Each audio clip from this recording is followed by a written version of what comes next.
Welcome to Buckeyes Tomorrow Morning for Thursday, August 3rd. I'm your host, Tom Orr. The Indiana game is in 30 days. The game against Michigan in 114 days. We get content for this show in a whole bunch of different places. A lot of times it's an article someone on Buckeye Huddle has written or an interesting conversation on our message board. This time, though, it was a tweet, and I think this one might have set the record for the fastest the fastest after a tweet was sent that I was on the phone texting with the person, hey, I want to talk to you on the morning show about this at some point. And the tweet was sent by Devin Radcliffe, who is one of Buckeye Huddle's X's and O's gurus. And it was, I think, last weekend, maybe late last week. And the tweet was about Ohio State's defensive scheme. And there was a conversation about Ohio State's defense and where it had maybe fallen short in previous seasons. And I'm just going to read the tweet here, and then we're going to talk to Devin about it. So the tweet was, the scheme compared to, say, Georgia or Alabama, or even what Michigan is doing now, which is diet Ravens, like the Baltimore Ravens, is rather middle school in comparison, need to have more tools in the box than man harder or break faster. Now, I thought that was really interesting, because every time we talk about the Ohio State defense, especially under Jim Knowles, it's, okay, they are taking too many chances, and the problem is they're taking too many chances, and they're setting us up and getting blown away with big plays. So, all right, so this is a little bit of a different angle to the conversation about the Jim Knowles defense. Let's welcome in Devin. He is one of our, as I said, X's and O's gurus. He is a defensive coach by trade, so this is his area of expertise. I guess, Devin, I saw that, and I went back to, remember in 2017, Oklahoma backup quarterback Austin Kendall calling Ohio State's defense a basic defense, and everyone just lost their mind about that. I thought it was really interesting that, how many defensive coordinators later, how many different head coach, all these different players, and we're still kind of having the same conversation. So what is it that makes Ohio State's defense, I guess, a little bit basic right now?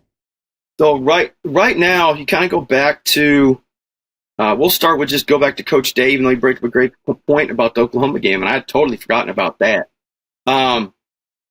Is since Coach Dave's taken over, he seemed to want to hang his hat on single high coverage, meaning just one safety in the middle field, and his bread and butter coverage is going to be just straight man-to-man.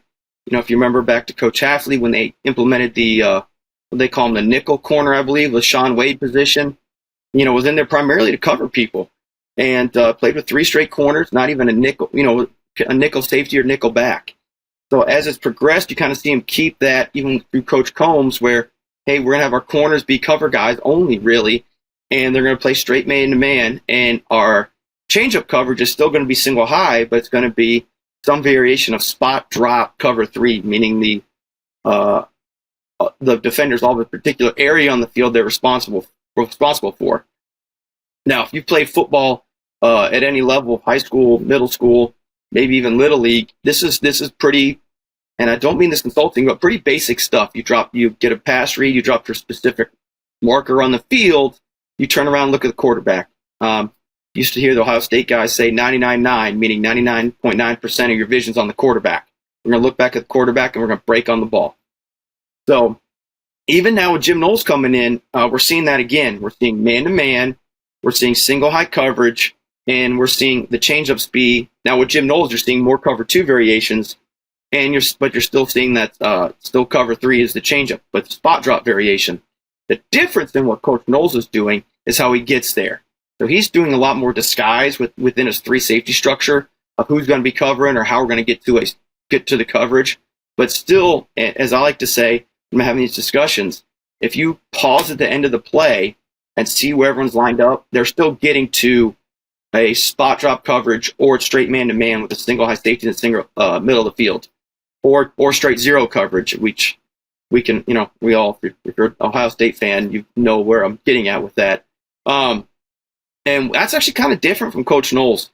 Due to my background, I want to say I was a Knowles, hardcore Knowles follower, but going back to when he was at Duke and I was still living in Charlotte, North Carolina, I had the opportunity to listen to Coach Knowles speak and Coach Guerrieri as well, clinic, and learn about their defense some when they were at Duke over the years. And they were a two-high team. They were doing what you typically hear called quarters coverage, or what's called matchup zone coverage, meaning you're going to cover a specific receiver in your zone, and you're going to play tight coverage on him instead of straight man. So it kind of gives you use a bit of hyperbole, it kind of gives you the best of both worlds of man and zone, which is why you see teams run it, because you can still steal some vision on the quarterback, but you still get some tighter coverage. When you look at this, is different than what they were doing at Duke. So is that a function of you have different players here? Is this a general evolution of what Knowles has done over the years, where it changed a little bit at Oklahoma State and it's changed more now at Ohio State? Or is this is kind of what Ryan Day wants to run, so Jim Knowles is running a little bit more what Ryan Day wants to run? If I had to pick if it's an either or, and I had to pick one, I'm going to say Jim Knowles is running a Ryan Day-inspired defense with his variations on it, of how he gets to it, instead of just lining up straight in it. Again, he's using, like I mentioned before, he's using those three safeties to disguise it some. Again, you go back and look what he's doing at Oklahoma State, especially right the season before he got to Ohio State. He was primarily a three down front. The infamous, dare I say, Jack linebacker position was his base package, and he was playing, again, a lot of the combination coverages in the secondary. We get kind of what I was getting at with Georgia and Alabama. We'd get specific based on formation double coverages, where you had the ability to double cover a stud wide receiver that you want to eliminate from his structure, which we haven't seen yet at Ohio State. And it's not that Jim Knowles hasn't done it in the past, because he has. He just hasn't done it yet at Ohio State. You've mentioned some of the pre-snap disguise, and that's something we've talked about with Ross on previous shows, and maybe with you on previous shows as well, where I guess we'll have you explain that a little bit, because the general idea there is this is something that you're not changing what you're doing, but you're sort of changing the picture for the quarterback, and you're making it a little harder to identify stuff pre-snap. So it is hopefully makes it difficult on the offense while still keeping it relatively simple on the defense. Is that kind of what we're talking about here? Yes, sir. So what you could see is, I'll do my football hand talk here. You line up in the middle of the field. Can I see both my hands there? Two safeties in the middle of the field, and that's what the quarterback's looking at before the ball snapped. And the ball snapped, one drops back and the other one drops down. So it's a very simple explanation of how they change the picture post-snap for the quarterback. What they could do with those, they could put three safeties across, and drop two back and have one drop down at middle linebacker, which you saw him some, to get into a cover two look, where they drop the safety down the middle of the field, and he becomes the de facto middle linebacker. And we saw that at some of their change-ups some throughout the course of the season. So that's just a couple of quick examples of what Ohio State fans have seen from Jim Knowles thus far. Now, when you look last year, that was year one for Jim Knowles, and this was, again, a new coach and a new scheme. And we talked to players a bunch this spring about, even guys who are veterans, this is really the first time they've had same coordinator, same system throughout a season back-to-back. Even someone like Josh Proctor, who's been here for a million years at this point, he was talking about the fact that, you've got some continuity now, and so you understand things a little better. Are you thinking that they might provide more variety now that it's the second year and he's kind of got his defense installed, and now you can do a little bit more, you can take it a few more directions? I mean, they're opening fall camp today, so is that a time when you think you might see different stuff, or you think this is going to be kind of keep it simple, keep guys, do your pre-snap stuff, but just kind of rely on your athletes being just faster, a little quicker, a little better, and just being able to make those plays? So this is where I kind of get to my point of, having tools in the toolbox. I think I mentioned that before. And you compare them to, say, Georgia, Alabama, or the Diet Ravens, where they have more tools in the toolbox. Georgia, again, even though he had a heck of a ball game before he got the injury, they were trying to bracket or combination, or to put it even simpler, double cover Marvin Harrison Jr. If you go back to the game, Michigan, with their Diet Ravens type of structure, was able to push or roll coverage to Marvin Harrison Jr.'s side and force him to get through two defensive backs. And right now, we haven't seen Ohio State have the ability to do that with what they've got implemented thus far on their defense. Not saying they can't, and they have definitely the personnel on the field to do some of those things, they just haven't done it yet. And that's what you see from the top programs like a Georgia, obviously, Alabama, which Kirby Smart obviously is from the Saban tree, and a lot of his guys came from Saban on his defensive side of the ball. What Michigan's done now, which is kind of if you want to say philosophically, kind of a 180 from when they had Don Brown and it was man-to-man, we're going to send everybody. Now we're going to drop back, and again, use a bit of hyperbole. We're going to drop back, play more coverage first, and eliminate explosives, and then slow you down that way. Which, as I'm thinking out loud here, is probably a reaction to 2018-2019 Ohio State game of getting killed by explosives. Hey, how do we stop them? So let's go out and change the structure of our defense. So that's some of the differences there you've seen between what a Ryan Day defense, kind of regardless of who the defense coordinator has been thus far, and what we're seeing now from the top-end programs. And to answer your point in a long-winded way here about better players, hey, we recruit better. You recruit better, yes. Mark Pantoni and the recruiting has won about 8 to 9 of your football games for you on signing day. However, if you're going to say things like win national championships, let's back up a step, start winning Big Ten again, back up another step. Hey, you want to do all that? You better start winning the game. Well, you need to have those tools in the toolbox when you're playing players of equal skill set or better. To bring up another nightmare game, national championship game not too long ago, and you've got the Heisman Trophy winner who, had 472 receiving yards in the first half and 7 touchdowns or whatever his astronomical number was, and they didn't have the ability to do anything to defend him within the structure of their defense. So now I get it. It was covered. I get all that. But, that's just an example for Ohio State fans. Hey, how do we eliminate this big play wide receiver? And that's kind of where my quote was. Oh, we got to play man harder or break on the ball faster. Well, we need some tools in the toolbox when you're playing a guy that you didn't recruit over and he didn't win that battle on signing day. It's interesting that you talked about Michigan in terms of the context of eliminating big plays, because coming out of last season, especially the last 2 games of last season, against Michigan, against Georgia, what was the talk? It was they lost because they gave up too many big plays. And Knowles has talked about being willing to give up 4 or 5 big plays a game if he's playing more aggressively. He talked, I think, a little bit this year about maybe trying to limit those big plays. So maybe a little bit of a philosophical change there. What is he going to do to limit those big plays? Is that the kind of changes you're talking about here? Is that the kind of, adding more tools to the toolbox, mixing things up a little bit more? Or is there something else you're expecting him to do here if he's going to try and really make a focus on limiting those big plays? Well, again, if you talk about what you're seeing with some of these, like an Iowa State 3-safety defense, again, I'm not very familiar with it, or what Cincinnati did, or a better example would be what Luke Fickell did at Cincinnati, which people may be more familiar with, is you play, and what the fancy or the buzzword now amongst coaches is layers in your defense.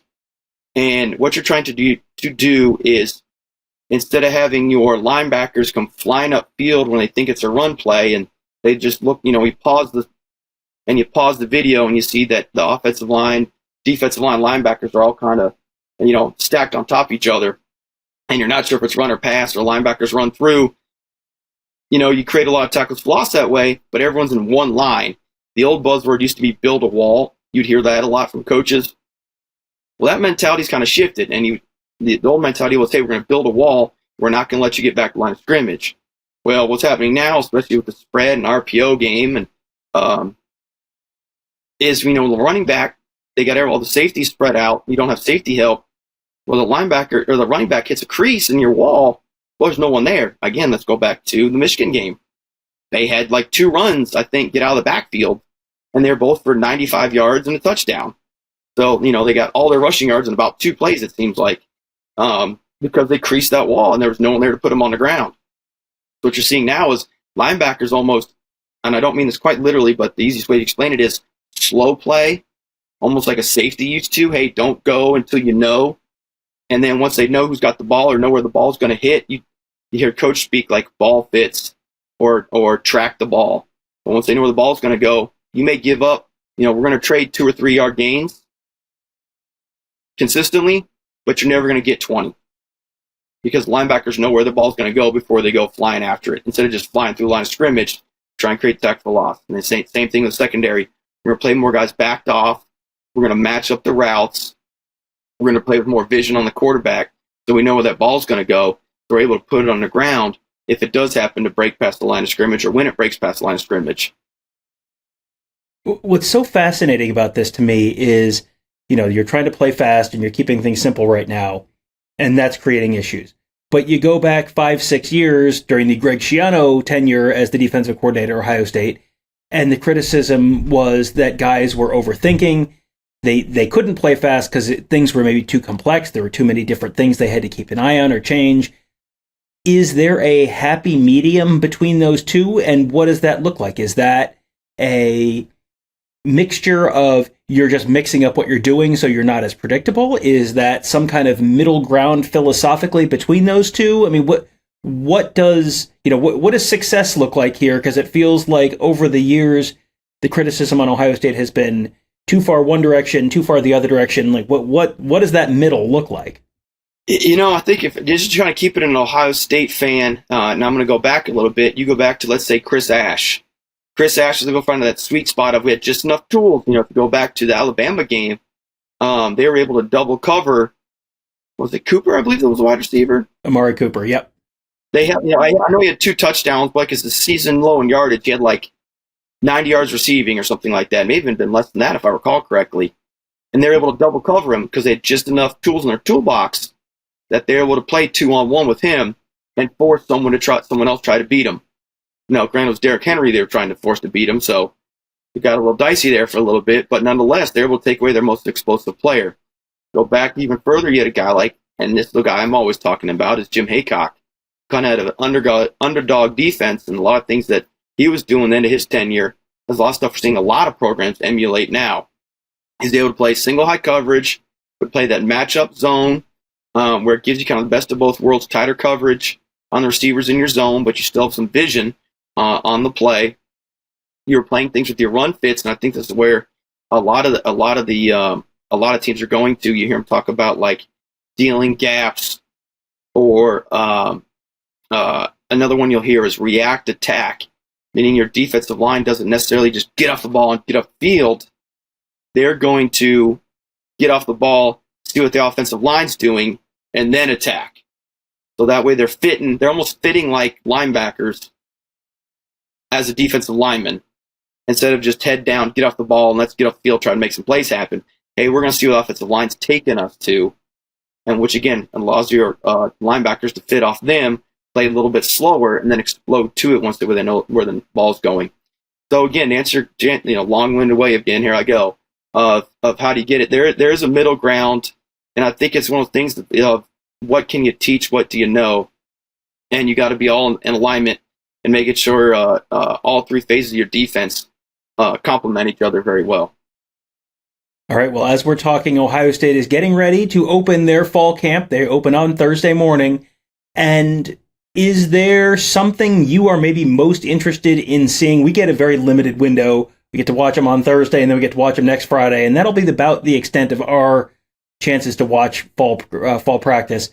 But, is there something that you would be most interested in knowing this fall, whether personnel or scheme or philosophy on defense? What are you maybe most interested in learning about throughout the course of fall camp?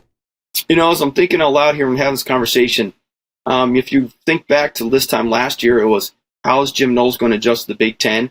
And in his defense, I guess you could say it's almost like he overcorrected his defense. That, hey, we got to be a fast, slow, downhill, gap charging defense because we're playing Iowa's and Wisconsin's. So I'm curious to see if he doesn't make that correction or kind of find back that happy medium of, I don't quite need to be an all air raid Big 12 stopping defense because I still am in the Big 10. I still got to stop the run and play some Midwest football. But I maybe don't necessarily need to sell out to it technique-wise like I thought I was going to have to. And do we see a more of a, to your point, kind of that sweet spot middle ground of what he had done at Oklahoma State and what he had done last year, and he's able to find that area in between in his defense. All right. Well, if you guys enjoy listening to Devin talk about football as much as I do, and Ross and Mikey and Justin and all of our X's and O's guys, you would love it at BuckeyeHuddle.com. We have a whole team of X's and O's gurus here to make you a smarter football fan, make you a little more informed, help you understand what you're watching on Saturdays in the fall. I'm always reminded of the old baseball quote, and I don't remember who it was. Might have been Leo DeRocher. Baseball is like church. Many attend, few understand. And I feel like college football is kind of like that as well. But you can understand a little better if you're a member of BuckeyeHuddle.com, because we have a whole team of X's and O's guys. explaining it all, laying it all out for you, making sure you understand what you're watching on Saturday, and not just the what you're seeing, but also the why behind what you're seeing. So that is one of the many benefits of becoming a member at BuckeyeHuddle.com. Of course, we have Kevin and Tony and I covering the team, Mark and Alex on recruiting, and a fantastic community as well on our message board. We're going to probably have some post-game coverage this year as well, I'm going to guess. If you are thinking, where do I know Devin from? You have probably seen Devin on some post-game shows over the last year. Should be bringing back a lot of that fun stuff that you guys enjoyed last year as well on our YouTube channel. So that'll be youtube.com/BuckeyeHuddle. And we'll have stuff on Facebook as well, facebook.com/BuckeyeHuddle. All of the places, you can find us there. And make sure you are subscribed in all of the places. Make sure you rate and review us on your podcast platform of choice. All that good stuff. And of course, sign up today at BuckeyeHuddle.com. That will do it for today. Thank you guys all for joining us. Have a great day. We'll talk to you tomorrow.